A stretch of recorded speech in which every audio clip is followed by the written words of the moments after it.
नमस्कार, मैं हूं दीपाली राणा। आप देख रहे हैं मिड कैप मंत्रा। शुरुआत करेंगे इस वक्त की हेडलाइंस के साथ। निफ्टी की वीकली एक्सपायरी के दिन बाजार में तगड़ी बिकवाली। निफ्टी 150 पॉइंट से ज्यादा 25,400 के करीब। रिलायंस, एल&टी, सन फार्मा, टीसीएस जैसे दिग्गजों ने बनाया सबसे ज्यादा दबाव। बैंक निफ्टी में भी नरमी। मिड कैप स्मॉल कैप्स में तगड़ी बिकवाली। 1.5 से 1.25% फिसले दोनों इंडेक्स। इंडिया विक्स करीब 4% चढ़कर 12 के निकला पार। रियल एस्टेट शेयरों में सबसे तगड़ी बिकवाली। करीब 3.5% फिसला index. Capital market defence index में करीब 2% नीचे। आईटी, केमिकल, ऑटो स्टॉक्स में भी तगड़ी गिरावट।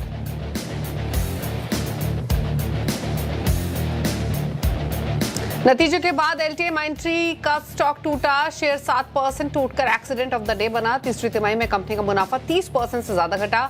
वहीं सुस्त नतीजों के बाद ओबेरॉय रियल्टी में बिकवाली। शेयर 8% टूटकर वायदा के टॉप लूजर्स में शामिल। डिस्काउंट पर ब्लॉक डील के बाद करीब 8% फिसला आदित्य बिरला फैशन रिटेल। आज करीब 4.5 करोड़ शेयरों में हुआ सौदा। लास्ट ट्रेड की वैल्यू 297 करोड़ रुपीस। उधर ब्लॉक के बाद एबी लाइफस्टाइल भी कमजोर। सोने चांदी में तूफानी तेजी का सिलसिला जारी। आज भी चांदी 8,000 रुपए चढ़कर पहुंची 3,20,000 के पास। सोने में भी चमक बढ़ी। भाव 1.5 लाख के करीब पहुंचे। 1 फरवरी को पेश होने वाले बजट पर दिख सकता है ऑपरेशन सिंदूर का असर। सूत्रों के मुताबिक रक्षा मंत्रालय को बजट से डिफेंस पर विशेष फोकस की उम्मीद। कम से कम 20% बढ़ोतरी की उम्मीद। सीएनबीसी आवाज एक्सक्लूसिव।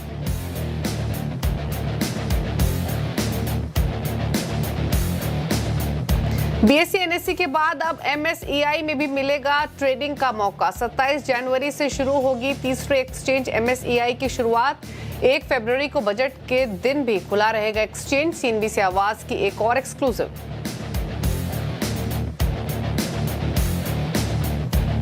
आप देख रहे हैं मिड कैप मंत्रा। हमारे साथ है निर्मल बंग की नीरव छेदा। बात करेंगे ट्रेडिंग स्ट्रैटेजीज की, लेकिन पहले लेकर आते हैं इस समय का बाजार का हाल आपकी स्क्रीन पर। क्या एक्शन देखने को मिल रहा है? शुरुआत निफ्टी के साथ करेंगे। दिन के लोअर लेवल्स पर ट्रेड कर रहा है। कंसिस्टेंटली प्रेशर बना हुआ है 25,400 के आसपास। फिलहाल दिन के लोअर लेवल्स पर कारोबार कर रहा है। परसेंटेज टर्म्स में 0.63% नीचे निफ्टी है। इसके अलावा बिकवाली बैंक निफ्टी में भी है। बिकवाली मिड कैप स्मॉल कैप्स में कहीं ज्यादा है फ्रंटलाइन इंडाइसेस के। एक एक करके सभी इंडेक्स आपकी स्क्रीन पर लेकर आते हैं। बैंक निफ्टी 212 अंक नीचे ट्रेड कर रहा है। मिड कैप देखिए 1000 पॉइंट टूटकर कारोबार कर रहा है। मिड कैप इंडेक्स 1.5% से ज्यादा का नुकसान मिड कैप इंडेक्स में है और स्मॉल कैप इंडेक्स तो 2% नीचे कारोबार कर रहा है। तो ज्यादा बिकवाली आपको ब्रॉडर मार्केट में देखने को मिल रही है और इसीलिए जो मूड माहौल है वो बियरिश है, नेगेटिव साइड पर इंक्लाइंड है। 2400 स्टॉक्स है। एनएससी स्टैट्स देखेंगे जो कि गिरकर कारोबार कर रहे हैं। सिर्फ 513 स्टॉक्स ही है जो कि बढ़कर कर रहे हैं कारोबार आज के सेशन में। इनफैक्ट अगर आप सेक्टोरल परफॉर्मेंस में भी देखेंगे तो सभी सेक्टर्स लाल निशान में है। लेकिन तगड़ी बिकवाली कहाँ है? रियल्टी में। कल भी सबसे ज्यादा बिकवाली रियल्टी में थी। आज ऑलमोस्ट 0.4% नीचे इंडेक्स है। इसके अलावा 1.5% 2% की गिरावट आपको देखने को मिल रही है कैपिटल गुड इंडेक्स में, डिफेंस इंडेक्स में। आईटी 1.5-2% नीचे है। Oil and gas, Nifty auto, Nifty pharma ये भी 1-1% के नुकसान के साथ कारोबार कर रहे हैं। निफ्टी मेटल 0.5% से ज्यादा नीचे है। सिर्फ एक सेक्टर जहां पर कमजोरी कंपैरेटिवली कम है या फिर जो सिर्फ 1/4% नीचे ट्रेड कर रहा है वो सिर्फ निफ्टी बैंक है, फाइनेंशियल्स है या फिर एफएमसीजी है। इसके अलावा decisive weakness across the board हम देख रहे हैं। क्या व्यू बन रहा है इस मार्केट में फिलहाल इंडेक्स को लेकर बाजार बंद होने तक? आज के लिए इस पर बातचीत करते हैं। नीरव नमस्कार। बताइए पहले तो कहां देख रहे हैं सपोर्ट? शॉर्ट साइड पर जो ट्रेडर्स हैं वो क्या करें? नई पोजीशन बनाने वाले ट्रेडर्स के लिए क्या सलाह होगी आपकी तरफ से? गुड आफ्टरनून दीपाली जी, और it hasn't been a very good afternoon for the markets. देखिए जैसे कि आपने कहा सभी कुछ नीचे है और specially small cap, mid cap. और एक इम्पॉर्टेंट चीज जो हुई है 25,500 का लेवल टूटा है निफ्टी में। बहुत इंपॉर्टेंट सपोर्ट था, हाईएस्ट पुट बेस था। तो डेफिनेटली और बिकवाली आ सकती है। अभी जो अगला सपोर्ट है वो 25,250 तक का है निफ्टी में। सो अनदर अबाउट 200 और पॉइंट्स यहाँ से और बिकवाली आ सकती है। तो अब यहाँ से sell on rise kind of a formation ही है और वही करना चाहिए from a 1 to 2 day perspective. अब बिकवाली करके चले निफ्टी में। आपका टारगेट रहेगा 25,250 का फ्यूचर्स में। ऊपर में अभी 25,550 एक इंपॉर्टेंट रेजिस्टेंस बन चुका है। वो आपका स्टॉप लॉस रहेगा। आई बिलीव अगले 2-3 दिन में और पैनिक सेलिंग आ सकता है। Bank Nifty however has been the stronger of the two indices, और इसमें अभी भी डिसाइसिव ब्रेकडाउन नहीं हुआ है जो 59-250 के नीचे है। तो जब तक ये लेवल बचा रहता है, बैंक निफ्टी में आप कुछ ना करें, निफ्टी में आप शॉर्ट साइड का ट्रेड ले सकते हैं। ओके, स्टॉक स्पेसिफिक राय क्या रहेगी आपकी तरफ से?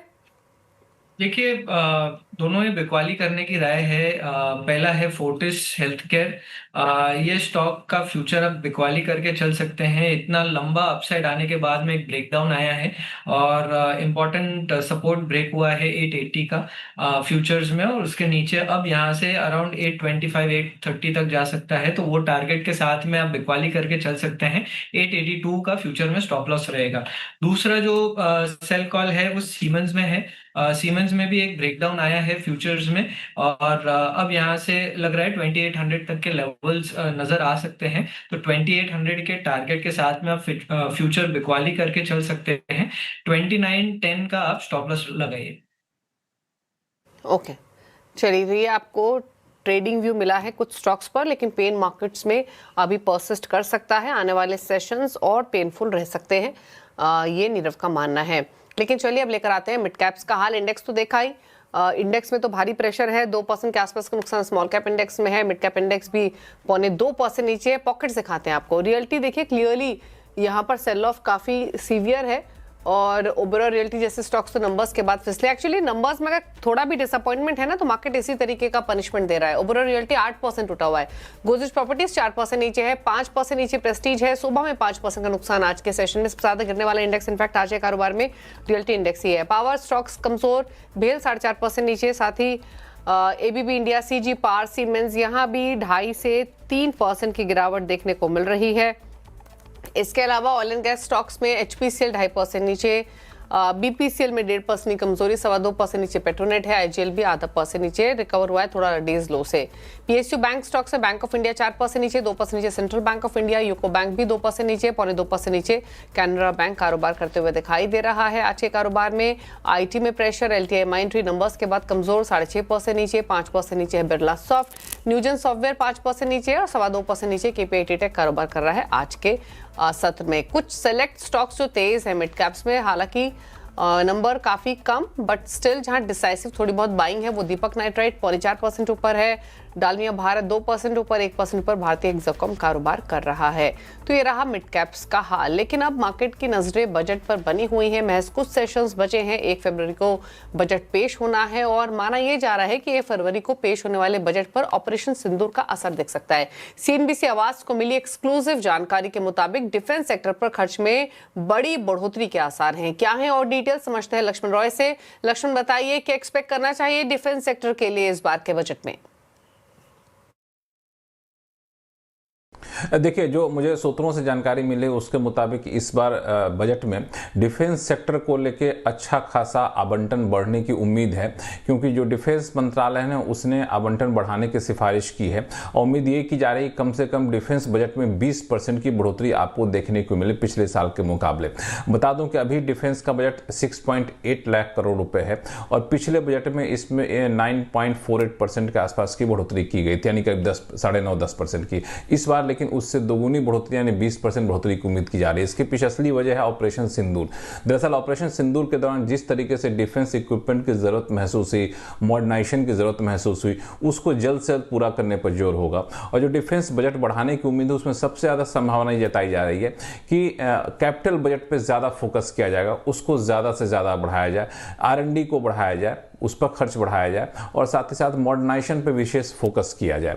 दूसरा जो पहलू उम्मीद की जा रही है वो है एफडीआई की शर्तों को लेकर के। जिन कंपनियों के पास डिफेंस प्रोडक्शन के लाइसेंस हैं उन कंपनियों को ये छूट दी जा सकती है कि आप 74% तक एफडीआई बगैर किसी मंजूरी के यानी ऑटोमेटिक रूट से ला सकते हैं। अभी वो 49% की सीमा है। और एफडीआई की जो परिभाषा है ऐसी कंपनियों के लिए, वो डिफेंस सेक्टर के लिए एफडीआई की परिभाषा में भी ढील देने की उम्मीद यहाँ पर की जा रही है। तो हो सकता है कि इस बार बजट में आपको डिफेंस एक बड़ी हेडलाइन निकल कर आता हुआ दिखे। शुक्रिया आपका लक्ष्मण डिटेल्स बताने के लिए। तो डिफेंस स्पेस के शेयर्स फोकस में रहेंगे। हालांकि आज तो 2% नीचे इंडेक्स कारोबार कर रहा है, बट फिर भी कंपैरेटिवली अगर देखें तो कुछ स्टॉक्स ऐसे हैं जहां पर उतने लॉसेस नहीं देखने को मिले हैं। नीरव, आपका कंफर्ट किसी डिफेंस स्पेस के स्टॉक के साथ है क्या ट्रेडिंग के लिए? नहीं, एटलीस्ट पोजिशनल पर्सपेक्टिव से। देखिए, at this point most of the stocks are facing capitulation. तो ऐसे में देखिए, डिफेंस स्पेस में एक BEL करके है जो कंसोलिडेट कर रहा है काफी समय से। एक higher top higher bottom formation था, तो ये एक स्टॉक है जिसपे आप नजर रख सकते हैं। इंपॉर्टेंट ये है कि एक बार ये ब्रेकआउट आ जाए 422 का, उसके बाद में इसमें अच्छी बाइंग आएगी। सो आई वुड ओनली सजेस्ट कि अगर बाइंग करना है तो थोड़ा वेट करें, 422 के ऊपर जाए तब जाके आप बाइंग करें। अभी के लिए थोड़ा वेट करें। बाकी बहुत सारे स्टॉक्स में ब्रेकडाउन है, सो वो अच्छे लेवल पे सपोर्ट पे आएंगे तब जाके लेना है। अभी के लिए थोड़ा वेट करें। ओके, वेट करने की सलाह है फिलहाल ओवरऑल डिफेंस स्पेस के शेयर्स में। चलिए रुक रहे हैं इसी के साथ एक ब्रेक के लिए। ब्रेक के बाद कुछ और खबरें आपके लिए लेकर आएंगे, जल्द वापस आते हैं। आप देख रहे हैं मिड कैप मंत्रा। रुक करते हैं कुछ इंपॉर्टेंट खबरों की तरफ। और BSE NSE के बाद अब MSCI में भी जल्द ट्रेडिंग शुरू होने वाली है। तीसरे एक्सचेंज MSCI की 27 जनवरी से शुरू होगी शुरुआत। खबर पर और डिटेल्स लेते हैं आशीष चतुर्वेदी से। आशीष, बताइए कब से कारोबार शुरू होगा, क्या एक्सपेक्टेशंस हैं? बिल्कुल, देखिए 27 जैन से, और दरअसल आप देखें तो हमने आपको पहले बता दिया तकरीबन एक हफ्ते पहले कि जैन एंड से यहाँ पर ट्रेडिंग कमेंसमेंट शुरू हो जाएगी। तो जैसे कि आपने अभी बताया कि अब निवेशक और ट्रेडर्स के पास एक और एक्सचेंज का विकल्प होगा। ये डुओपोली जो अभी है फिलहाल BSE और NSE की, इसी को चैलेंज कर रहे हैं। हालांकि मार्केट शेयर ग्रैब करना ये अपने आप में थोड़ा सा चैलेंजिंग हो सकता है, वो बात अलग है।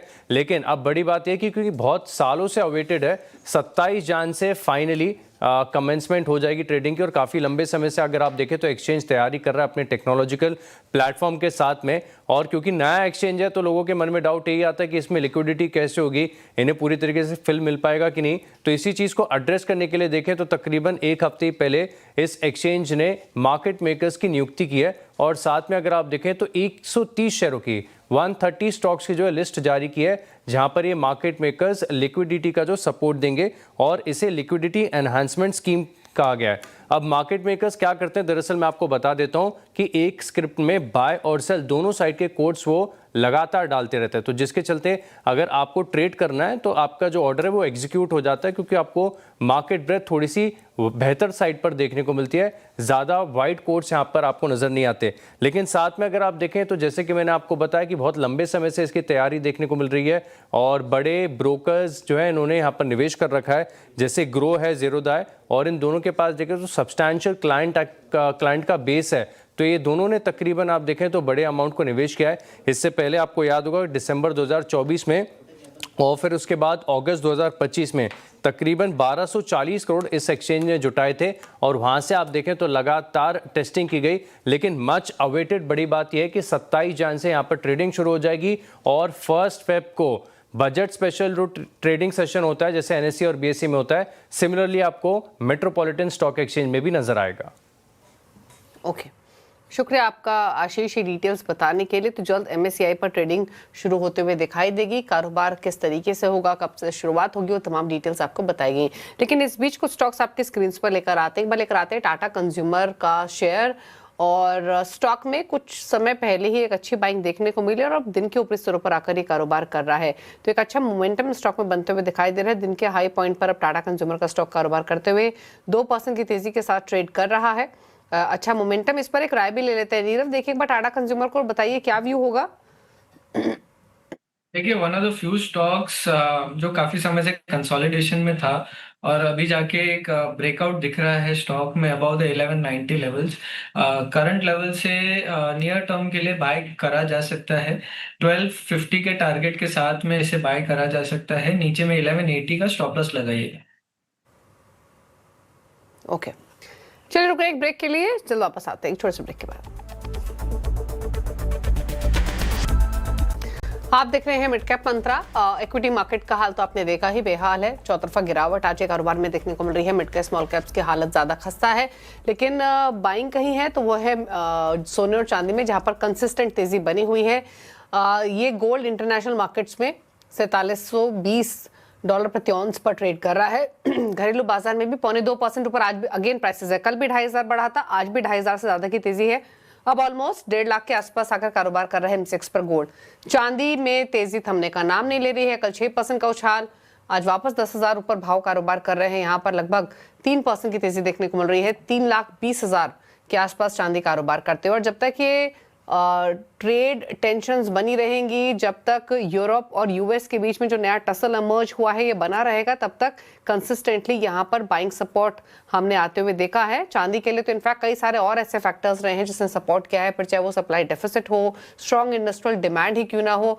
लेकिन सोने में भी बाइंग अच्छी देखने को मिल रही है। और जो एडिशनल टैरिफ लगाने की धमकी डोनाल्ड ट्रंप ने दी है यूरोपीय देशों को अलॉन्ग विद डेनमार्क, उसके कारण as a safe haven buying के तौर पर यहाँ पर खरीदारी इमर्ज होते हुए दिखाई दी है। इस साल की शुरुआत से लेकर अब तक यानी महज जनवरी में लगभग 27-28% चांदी चल चुका है। सोने में भी तेजी 7-8% तक की अब तक देखने को मिली है। तो लगातार तेजी यहाँ पर कंसिस्टेंट तेजी, इंपॉर्टेंट ये है कि बनी हुई है बुलियंस में और आज भी भाव तेजी के साथ ही ट्रेड कर रहे हैं। लेकिन आगे बढ़ेंगे और अब खिलाड़ी नंबर 1 का अपडेट लेकर आते हैं। आज मुकाबले का दूसरा दिन मुकाबला चल रहा है wavestrategy.com के आशीष क्याल, सेमको सिक्योरिटीज के ओम मेहरा, जेएम फाइनेंशियल के तेजस शाह।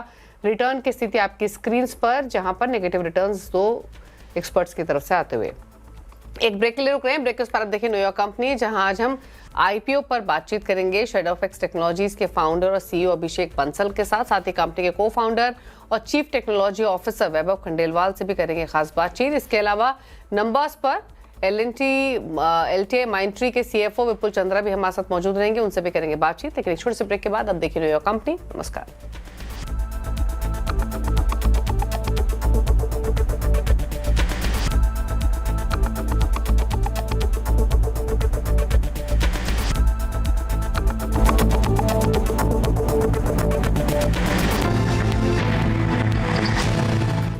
Co-powered by